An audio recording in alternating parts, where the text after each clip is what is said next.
Bismillahirrahmanirrahim. Assalamualaikum warahmatullahi wabarakatuh.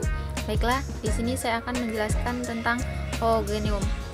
Oogonium yang akan mengalami pembelahan mitosis dan akan menghasilkan sel yang disebut oosit primer. Oogonium dan oosit primer ini disebut bersifat diploid. Oosit primer akan melanjutkan pembelahan meiosis 1, menghasilkan oosit sekunder, dan satu sel lagi yaitu badan pola primer. Badan pola primer akan melanjutkan pembelahan meiosis kedua dan membentuk ootit. Sementara sel yang lebih kecil akan dinamakan badan polar. Dari sel induk oogonium akan dihasilkan sebuah ovum yang fungsional. Selanjutnya yaitu spermatogonium, yaitu sel induk akan membelah secara mitosis dan menghasilkan spermatosit primer.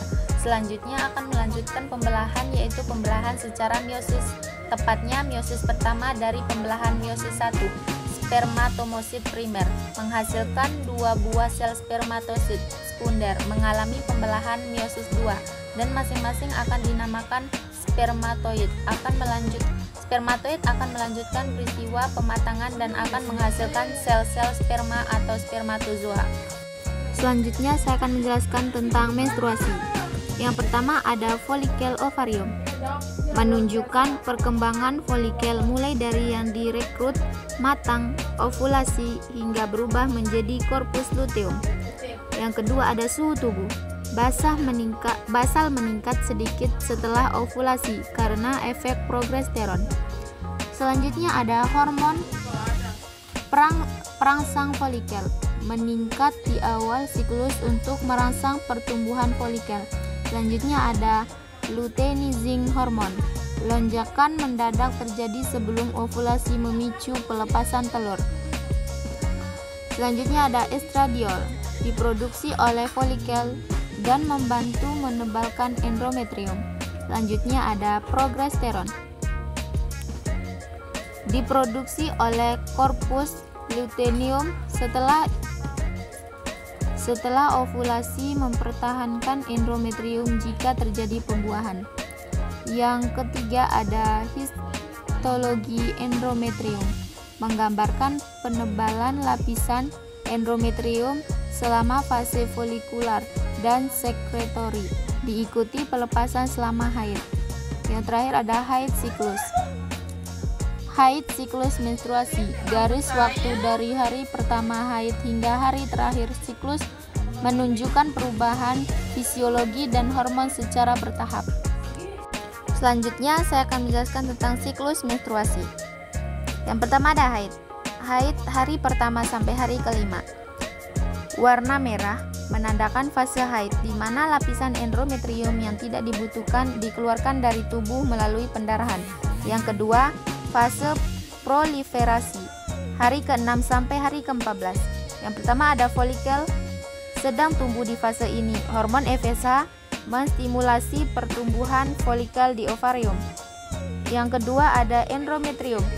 Endometrium mulai menebal kembali sebagai persiapan untuk kemungkinan implantasi. Yang ketiga ada evolusi, hari ke-14. Oosit, sel telur dilepaskan dari folikel matang di ovarium sebagai hasil dari lonjakan hormon. Dianggap sebagai fase subur dalam siklus menstruasi. Yang keempat ada fase sekretori, hari ke-15 sampai hari ke-18. Tubuh kuning, korpus luteum. Setelah ovulasi, folikel 1 berubah menjadi korpus luteum yang memproduksi progesteron. Selanjutnya saya akan menjelaskan tentang kehamilan. 3 minggu, sel telur dibuahi akan membentuk kantong yang berisi embrio. Minggu ke-4, tabung saraf terbentuk dan tabung janin sudah berdenyut. Minggu ke-5, organ-organ vital seperti otak, tulang belakang mulai terbentuk. Anggota tubuh seperti lengan dan kaki mulai berkembang. Minggu ke-6 dan ke-7, pembentukan wajah mulai dengan perkembangan awal mata, hidung, dan mulut.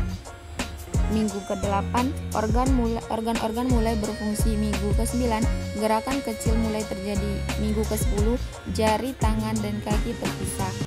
Minggu ke-11 dan 13, organ tubuh mulai sempurna. Ginjal mulai memproduksi urin. Wajah janin sudah terbentuk.